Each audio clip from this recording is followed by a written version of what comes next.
really nice day, overcast. The sun is really gentle.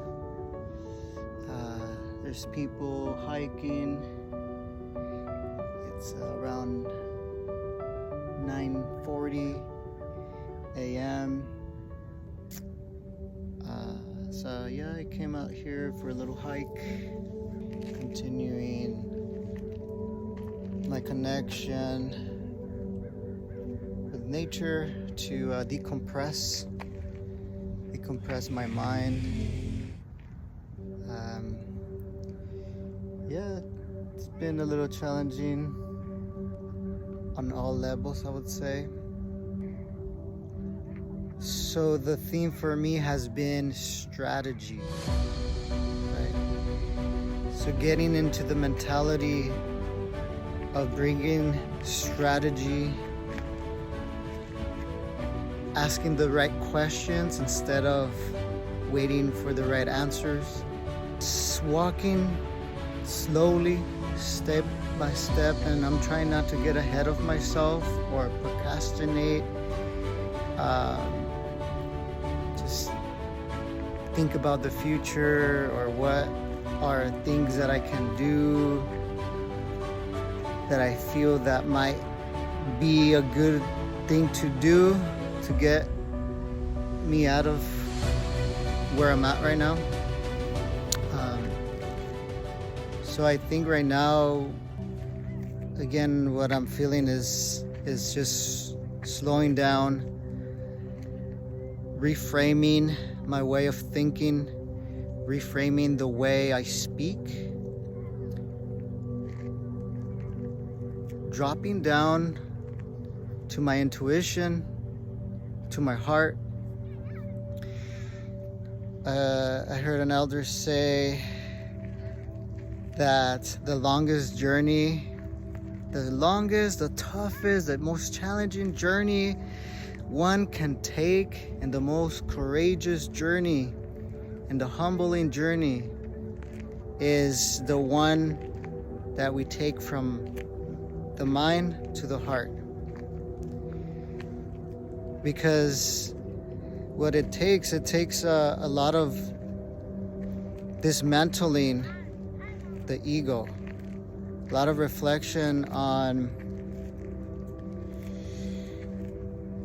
am I thinking this way because that's the way I want things to be, so I'm stuck in a particular way of thinking? So that means that everywhere I look and how I show up to with people, how I talk to people, is that the way? That's the best way. And sometimes it is.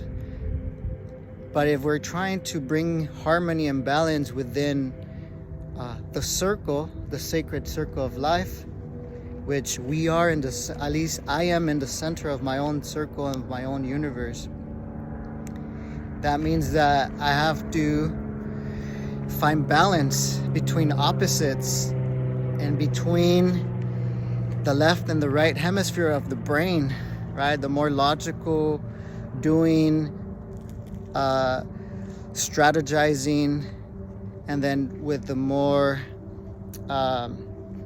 creative flow, divine time, spirit time kind of way, where in a way time doesn't exist. So I'm here trying to find that right way, right, to bring balance and harmony into my life. I want to say another realization that came through is the waiting stories. It's like I'm waiting. I'm not doing anything because I'm waiting for life to happen before me. And so I have a certain fixed expectation that I'm so in my comfort zone that I want things to happen. And I've seen myself be in that mental scape. But today I was like, what about if I involve myself in life, I make life move? What about if I am taking the action to create life before me? There's some sage here, white sage.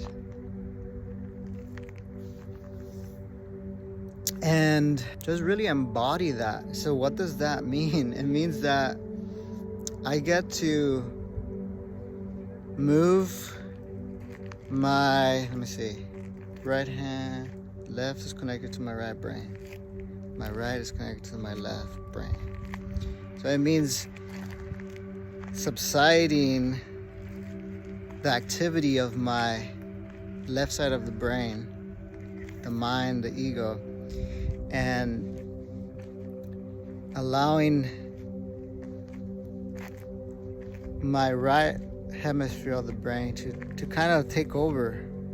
Or not even take over, but maybe it's just find, again, like I was saying earlier, finding that balance, but just embracing life, or embracing every action I take to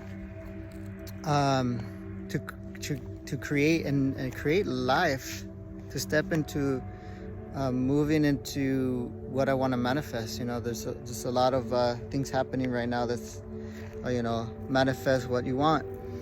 And I think it, for me, for my own personal blueprint, I think I realized that I need to continuously, make action and be fearless and be courageous. That's the hero's journey.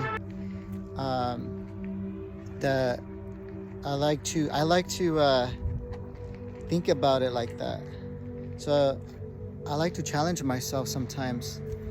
And sometimes I could be a little insecure about things, and when I'm aware of that and conscious of that, then I'll just go ahead and challenge that thought and that process of stepping out of my comfort zone. And I think that is living life. That is why I think I feel like in the circle of in our own circle of life, there is no right or wrong answer, because everything that we think is actually true to a certain, it's true, because we feel it, we breathe it, we think about it, and that's how we perceive things to be before our eyes.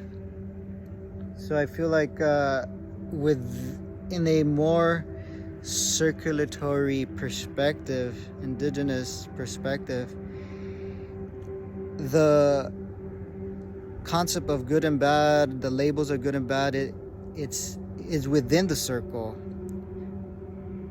And if I'm thinking that something I do or something somebody else does is wrong, then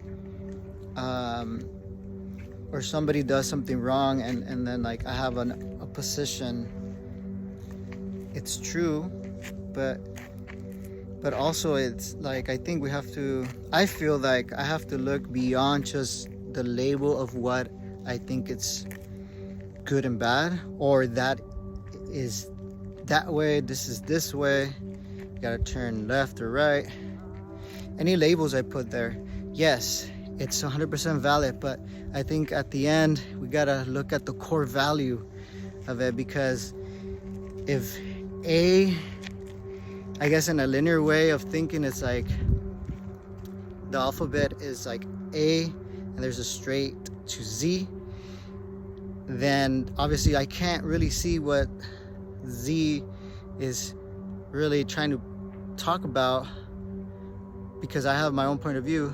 In a circular way, it said that we are interconnected, right? So that awareness of interconnectedness means that for example, if an eagle flies high, it utilizes its wings, right? And the wings are made out of feathers, and those feathers have different colors, black and white, from the same feather, so from the same source. So that means that I feel like, yes, it has truth, opposites have truth, but then also bringing awareness into like asking the right questions, right? What is this serving me? Is what I'm trying to prove or trying to say is serving me? In what way is it serving me? In what way is it serving the other person? Essentially continuing to find balance, harmony within opposites, and finding like the core essence of all that is. That doesn't mean I have to agree with you or I have to agree with that person, but it means finding kind of like a base and a mutual respect essentially, right? Because again, we want to move forward in a good way with good medicine. So that means that for me, it means that all the judgments I have about myself that are bringing my energy down, they're energy moving. There's just continuous fractalizations of thought patterns that are continuously moving in my head. And sometimes I get to lose track of the present moment, and I get engulfed into this rabbit hole of thought patterns. But when I'm starting to realize these thought patterns, these self-sabotaging patterns of like, I don't want to do this, I'm insecure, I don't want to extend myself, I don't want to do this, and I start bringing consciousness is light, into the shadow side of my beingness, of who I am, and I'm bringing harmony back into balance, emotional harmony, mental harmony, spiritual harmony, and like physical harmony, balance. So that's what I'm trying to strive for. And so that's a continuous, they call it in our culture, the Mexica culture, La Batalla Florida, which is the battle of flowers, which essentially is like your own battle of self, of befriending, maybe not even befriending, but transmuting, a continuous transmutation of transformation of that side of us that's the dark side. Here you go with the labels. But it's that side that is seeking for harmony. It's that side that is asking us, knocking on the door and saying, hey, check what I got. It's the opposite. It's the opposite. It's that trickster side of us that sometimes when things are rough, going down the opposite side is sometimes like it's there to remind us to not take ourselves too seriously, have some humor, weave some humor, laugh at ourselves, laugh at that side of ourselves. Sometimes I kind of do that, have a little laugh, lighten up the load, and that's in a way that's transformation, that's bringing harmony to your circle. Anywho, I wanted to just express and share thoughts that have been in my mind, and contemplations, continuing this contemplation of expression. Maybe some people resonate, but yeah, for me, I feel like if I'm aware of that, I'm continuously reminding myself to come back into the center of my universe, the center. So I'll leave it like that, y'all. Peace.